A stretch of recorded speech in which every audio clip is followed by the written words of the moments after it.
రాజులకు రాజు ప్రభులకు ప్రభు అయిన యేసుక్రీస్తు నామమున మీకు శుభములు. ఈరోజు దేవుడు మనకు అనుగ్రహించినటువంటి వాగ్దానము దానియేలు గ్రంథము 4వ అధ్యాయము 3వ వచనము.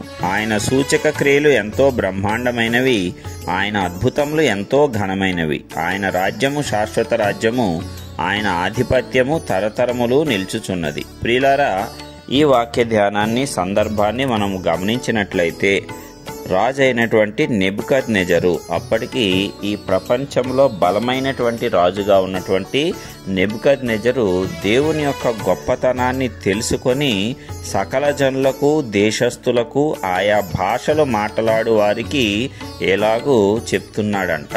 అంటే అతను అనుభవించిన, అతను చూసిన అద్భుతాలను గూర్చి అతడు దేవుని యొక్క సాక్షిగా మారటము మనం ఇక్కడ చూస్తున్నాము. గొప్పగా అన్యుడైనటువంటి ఒక రాజు దేవుడు ఎలాంటి క్రియలు చేశాడు, ఎలాంటి అద్భుతాలు అతనికి కనపరిచాడు, ఎలాగా అతని కన్నులు తెరిపించాడో వీటన్నిటినీ కూడా సకల దేశ జనులకు తెలియచెప్తున్నాడంట. ఇది ఎంత గొప్ప అద్భుతమో కదా. ఎందుకంటే నెబుకద్నెజరుకు ఒక అనుభవం ఉంది. ఎట్లాగా దేవుడు తర్వాతి కాలంలో సంభవింపబో వాటిని కళ ద్వారా, దర్శనము ద్వారా నెబుకద్నెజరుకు తెలియజెప్పటం జరిగింది. మరి ఆ కళ కనినప్పుడు ఆ భావాన్ని దానియేలు అద్భుతంగా వివరించాడు. ఏ రీతిగా నెబుకద్నెజరుకు కళలు, దర్శనాలు వచ్చాయో అదే రీతిగా జరగటము అతని జీవిత కాలంలో కూడా చూడటం జరిగింది. మరి ఆ రీతిగా అతడు దేవుని యొక్క గొప్పతనాన్ని తెలుసుకున్నాడు. ముందుగా ఆయనే నిజమైనటువంటి దేవుడు, గొప్ప దేవుడు అని తెలుసుకోవటం కూడా జరిగింది. అతను తెలుసుకున్న దానిని జనులకు ఈ రీతిగా వివరిస్తున్నాడు. ఆయన సూచక క్రియలు ఎంతో బ్రహ్మాండమైనవంట.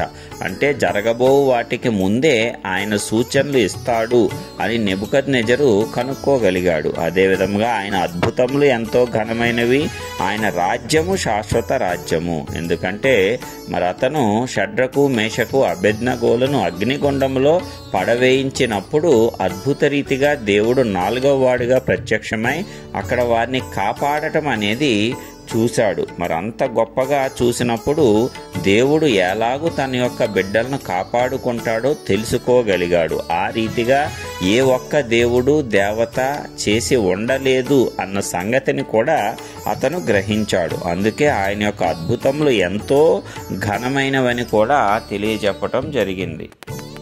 అదే విధముగా రాజ్యము శాశ్వతంగా ఆయనకు మాత్రమే ఉంటుందని, ఆయన ఆధిపత్యము తరతరములు నిలుస్తూ ఉందని నెబుకద్నెజరు చెప్పటము ఇక్కడ గొప్ప విషయము. ఎందుకంటే ఆ రోజుల్లో ప్రపంచాన్ని ఏలుతున్నటువంటి రాజుగా ఉన్న నెబుకద్నెజరు, దేవుని వల్ల శక్తి సామర్థ్యాలు పొందినటువంటి నెబుకద్నెజరు అది తాత్కాలికమే అని తెలుసుకోవటం అనేది ఎంతో గొప్ప విషయము. సాధారణంగా మరి ఒక 30-40 సంవత్సరాలు రాజుగా గనక పరిపాలించినట్లయితే ఇక తరతరములు మా రాజ్యమే ఉంటుంది అనేటువంటి భావనలో మనుషులు ఉంటూ ఉంటారు. కానీ ఇక్కడ నెబుకద్నెజరు తెలుసుకున్నటువంటి గొప్ప విషయం ఏమిటంటే ఆయన రాజ్యము శాశ్వత రాజ్యము, ఆయన ఆధిపత్యము తరతరములు నిలుచును అని చెప్పి అతను గ్రహించటం జరిగింది. చూసారా ప్రియులారా, దేవుడు కేవలము తన యందు భయభక్తులు కలిగిన వారికి మాత్రమే కాదు గాని అన్యులకు కూడా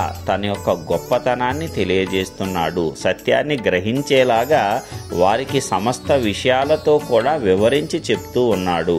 ఇక్కడ నెబుకద్నెజరు పొందినటువంటి కలలు, దర్శనముల ద్వారా అతడు దేవుని యొక్క గొప్పతనాన్ని తెలుసుకునేటట్లు చేశాడు. తన ప్రవక్తల ద్వారా, తన భక్తుల ద్వారా అద్భుతాలు, సూచక క్రియలు అతని కళ్ళ ముందే జరిగేలాగా చేసి అతని యొక్క మనస్సును మార్చి శాశ్వతమైనటువంటి రాజ్యము ఆయనదే అని తెలియజెప్పాడు. ఇంత గొప్పగా దేవుడు చేయటానికి సమర్థుడు కాబట్టే ఆయన నిజమైనటువంటి దేవుడై ఉన్నాడు. లోకమంతయు ఆయన నిజమైనటువంటి దేవుడని తప్పక తెలుసుకుంటుంది.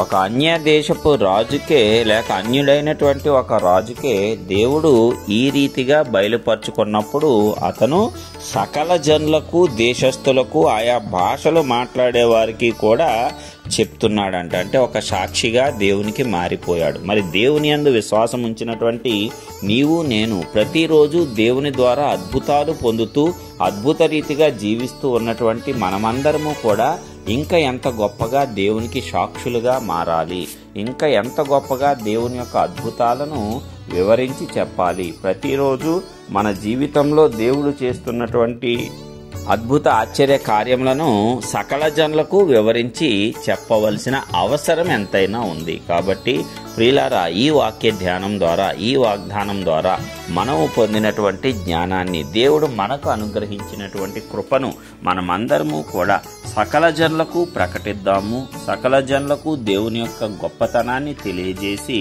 మరి ఆయన యొక్క మార్గములలో ప్రతి ఒక్కరూ నడుచుకొనుచు సమస్త విధములైనటువంటి కీడుల నుంచి తప్పించుకొని సత్యంలోనికి నడవటానికి, మనవంతుగా అందరినీ నడిపించటానికి పరిశుద్ధాత్మ దేవుడు మనకు సహాయము, సామర్థ్యము ఇవ్వాలని యేసయ్య నామమున ప్రార్థించుచున్నాను. ఆమేన్.